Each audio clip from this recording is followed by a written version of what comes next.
ازيكم عاملين ايه؟ وحشتوني كتير. يا رب تكونوا بخير. النهارده هنعمل مع بعض العيش البلدي اللي هو عيش الافران باسهل طريقه، من غير ولا رح ولا فرد ولا اي حاجه خالص. يعني لو مش بتعرفي ترحي مالكيش في العجين خالص، هخليكي تعمليه باسهل طريقه. لو ما عندكيش بطاقه، فاهماني؟ يعني العيش بتجيبيه غالي جدا، خليكي تعمليه. وممكن تعملي كمان كميه كبيره وتشيلها في الفريزر وتطلعي منه بالطلب. يعني كملوا معايا الفيديو للاخر وانتوا هتشوفوا هنعمله بأسهل طريقه. بصوا قلبه من جوه، بصوا منفوخ ازاي، وشكله حلو جدا وطعمه بيطلع في منتهى الجمال. انا دينا ودي قناتي، واتمنى ان هي تعجبكم. واللي مش مشترك في القناه يشترك، واللي مشترك يعمل لايك وشير ويشغل الجرس عشان يوصلكم مني كل جديد. يلا بينا بقى نشوف العيش الجميل ده عملناه ازاي.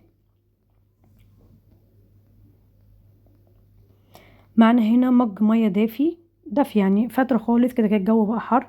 فمعايا نص كوبايه معلش نص معلقه كبيره سكر، ونص معلقه كبيره خميره، ونص معلقه صغيره ملح. هندوبهم مع بعض اهو لحد ما الخميره بس تدوب. زي ما قلت لكم ميه فتره بس، عادي جدا لان الجو خلاص بقى حر. ومعايا نص كيلو من الدقيق هننخله. وبص بقى هنحط له حاجه، يعني هي دي اللي هتخليه بالظبط زي بتاع الافران. هنحط له 3 معالق كبار من الرده اللي هي الرده الناعمه اللي هي نخاله القمح. ما عندكيش رده خلاص اعمليه كده من غير رده، بس اللي هيخليه زي بتاع الفرن بالظبط اللي هو العيش البلدي هو الرده. اهو 3 معالق كبار من رده ناعمه اهي. هنحطها ونقلب. احنا بقى يعني احنا حطينا في الاول مج ميه عشان نشوف هياخد مننا قد ايه. نص كيلو دي كميه قد ايه من الميه. وبعد كده هنزود الميه بالتدريج، يعني كل ما العجينه هتحتاج معانا هنزود. طبعا هي لسه ناشفه، فانا بحط اهو. انا ليه ده بمج شايل عادي جدا، فانا بعيلكم بالمج عشان اعرفكم النص كيلو خد معايا بالظبط قد ايه كميه من الميه. طبعا رغم ان الدقيق بيختلف، في دقيق بيشرب سوائل وفي دقيق مش بيشرب السوائل. اهو بصوا كده ده تاني مج من الميه. وهنقلب، بنعجن اهو في العجينه. طبعا العجينه بتحتاج عجن كويس. طبعا لو انت مثلا بتتعبي من العجن، عندك عجان تمام مفيش مشكله. ما عندكيش عجان ممكن تريحي ايدك مثلا ثواني وتكملي، فاهميني؟ بس طبعا برضو العجن بيبقى عاوز يعني ايه، انك يعني عشان ما يبردش منك بمعنى صح، عاوز انك تعمليه على طول. ده كده المج التالت معانا، مش هناخده كله خالص، احنا ممكن هناخد حوالي ربعه او اكتر شويه، لان العجينه ابتدت معانا تبقى كويسه اهو. احنا ولا عاوزينها عجينه طريه جدا سايله، ولا عاوزينها برضو ناشفه. لازم العجينه تبقى حلوه. بصي افضلي بقى لتي كده في العجين بايدك، ده اسمه لت اهو. بصوا بقى انا في المرحله دي بحط حبه حبه صغيره، يعني يمكن قبل كده كنت بحط ممكن بنص كوبايه، لا حبه حبه عشان العجينه ما تطراش معايا زياده عن اللزوم. لو طريت زياده عن اللزوم مش هعرف اتحكم فيها اهو. بصوا بقى شايفيني انا رايحه جايه في العجين ازاي، يعني بلت فيه اهو. ممكن لو ما عندكيش خميره فوريه تستخدمي خميره بيره عادي، يعني مكعب صغير من الخميره البيره، مفيش اي مشكله. بس الخميره الفوريه سريعه جدا في العجين، ما بتخلوش ياخد وقت في انه يخمر، ومش هتاثر عليه هي اهو. بصوا كمان احنا هنسويه على عين البوتاجاز من فوق، يعني مش ما فيش مش هياخد معانا مجهود ولا اي حاجه. بس ده بقى لو في فرن، يعني لو بيتعمل على مطرحه وهيترح وكده لازم يبقى طري عن كده. يعني لو هيتعمل بمطرحه هو كده العجينه ناشفه، لان انا بعمله. بس طبعا ده المطرحه ده بيبقى عاوز فرن تاني اللي هي الفرن الصاج اهو. كده انا بقى بسلك ايدي من العجين وبلمه خلاص. كده انا وصلت للقوام المظبوط اللي انا عاوزاه. العجينه ولا ناشفه ولا سايله، طريه بس مش سايله، وبتلزق بس مش سايله، حلوه اهو. هنرش على وشه طبعا حبة من دي. انا بحاول طبعا كنت انضف الطبق بتاعي. فهنرش عليه رشة دقيق. عاوزة تحطي زيت مفيش مشكلة، ممكن تحطي على وشه زيت، مش شرط دقيق، يعني اللي يريحك حطيه اهو. طبعا ايدي كمطرحة دي رحت منضفة بيه طروف الطبق اهو. هنلف ونحط بقى بالاسترتش، نلف الطبق بالاسترتش عشان ما يدخلوش اي هوا، عشان يخمر معانا كويس جدا اهو. يعني هياخد معايا حوالي ممكن نص ساعة، ساعة الا ربع وهو بيخمر. هوريكم بعد ما هيخمر هيبقى شكله عامل ازاي. اهو كده بصوا خمر معانا. طبعا انا حطيت دي وكل حاجة، بس عشان خمر لزق في الاسترتش، بس مش مشكلة هنسلكه. انتي لو دهنتيه زيت ممكن ما يلزقش، ولو لزق مش هيلزق برضو للدرجة دي، يعني هو كده لزق اكتر اهو. هنسلكه طبعا، هنسيبه خمران زي ما هو كده، يعني هتقطعي منه العيش وهو كده، احنا كده اسمها نقطعه او نقرصه. بصوا في صينيه حطيتها رده، رشيتها رده اهو. عاوزه تقطعيه في زيت برضو مفيش مشكله، بس انا بحب اقطعه في دي. انت عاوزه تقطعيه في زيت مفيش مشكله.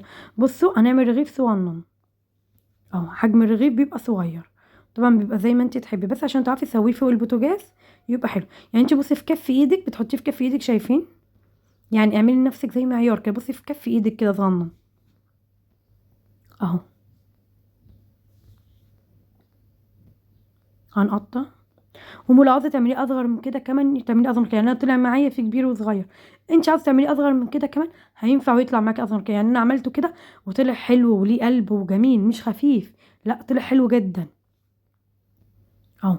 تقطعي حته حته وتلفيها في الدقيق وتسيبيها كده. انا قطعت معانا، هو طلع معايا انا 7 ترغيفه، بس انا في منهم كبير فاهميني، يعني انت لو قطعتي اصغر من كده ممكن يطلع لك 8 كمان او 9. يعني بصوا نص كيلو دقيق طلع معانا، نص كيلو دقيق و3 معالق من الرده، بص طلع معانا كميه بسيطه ازاي. قصدي معلش كميه حلوه مش بسيطه، دي كميه حلوه يعني فاهميني، احسن طبعا من انك تشتريه جاهز اهو. انا الاول انا حطيت صينيه وحطيت عليها رده، وجبت اول رغيف عندنا وبططته، وبعد كده عملته ايه بالنشابه، بس النشابه اللي هي العجله، بس بفرده فرده بسيطه انا هوريهولكوا تاني. بصوا اهو، طبعا انا سبته بعد ما قطعته سبته ريح، سيبيه حوالي ربع ساعه يريح عشان لما تيجي تفرديه يفرد معاكي بكل سهوله اهو. وانا طبعا اللي بقى برضو اللي بفرده حاطه جنبي صاج، وحاطه فيه برضو رشه رده كويسه، ولا تقيله ولا خفيفه، واللي بفرده زي كده باخده احطه على الصاج لحد ما اخلص الكميه اللي عندي، يبقى سبته يرتاح اهو. بصوا لما بفرد حلو وما برققهوش جامد، وبفرد بالراحه عشان يقب معايا اهو. بصوا برضو رشه من الرده، وهنحط برضو الرغيف وندوس عليه بالراحه، نبططه بالراحه. انا بوريكم اهو عشان تعرفوا انا ببططه ازاي. عاوزين برضو ما ترشوش دي وتحطي ايدك في الزيت وتفردي بيه مفيش اي مشكله. انا بقول لكم اهو بديل دي ممكن يبقى ايه اهو. بص نفرده بالنشابه وبالراحه عشان يقب معانا كده. انا عملته زي ما بقول لكم، انا الرغيف اللي بعمله بحطه في صاج في رده عشان يرتاح، والحركه اللي انت بتعمليها دي هتخليه يقب معاكي بطريقه سهله جدا اهو. انا بعد ما خلصت طبعا كان اول واحد بقى معايا ارتاح اهو. بصوا كده انا كده هكمل الباقي، بس انا عشان ما اطولش عليكم الفيديو، انا بعد ما هكمل الباقي خالص اللي هم ال7 ترغيفه بتوعي هسيبه بقى ايه يرتاح. على ما خلصت اخر واحد كان بقى اول واحد ارتاح، هو ده اول واحد. حطيت صينيه صاج اي حاجه حطيها على البوتاجاز من فوق، وسيبيها تسخن الاول شويه، ده بيحب نار حلوه يعني تكون سخنه جامد. لو حسيتي النار عاليه ممكن تهدي النار شويه عشان قعره ما يتلسعش فاهميني. بصوا بقى ابتدى، بصوا شايفين ابتدى وشه يعني يشمع، والجناب هتلاقيها ابتدت تشمع فاهميني. اول بقى ما بتلاقوه شمع والجناب شمعت بتبقي مشغله الفرن فوق وتحت شوايه، ومن تحت مش بيشتغل معاكي فوق وتحت، شغلي من تحت وانت اساسا من اول ما بتبتدي بتفردي بتشغلي معاكي الفرن. الشوايه مش شرط من اولها عشان في ناس ما بيشتغلش الاتنين. واول ما تحطيه، اول ما الفرن بقى بتسخن جامد بتحطيه في الفرن اهو. بص بقى هتلاقي عشان الفرن سخنه، بص بقى بيقب بكل سهوله شايفين. بتبتدي بقى بتشغلي الشوايه عشان كمان وشه يحمر، يعني مفيش اسهل من كده اهو. بنحط واحد تاني، انا بمسكه بايديا الاتنين واروح رمياه على الصينيه اللي بسوي فيها. طبعا مش هنرميه يتني مننا، لا لا، يعني بنرميه بالراحه، وبرده بنسيبه اول ما النار اول ما يبتدي يشمع معانا ناخده طبعا باللي هي يعني بالمعلقه المسطحه دي، ونقوم حاطينه في في الفرن يا دوب يقب معانا، نشغل الشوايه وشه يحمر اهو. بصوا شايفين الاولاني اهو احمر والتاني قب كمان اهو. كده انا خلصت العيش بتاعنا الكميه كلها. اتمنى ان الفيديو يكون عجبكم والعيش بتاعنا يكون عجبكم. بصوا قابب وجميل ووشه محمر ازاي ويعني طلع بصراحه حلو جدا.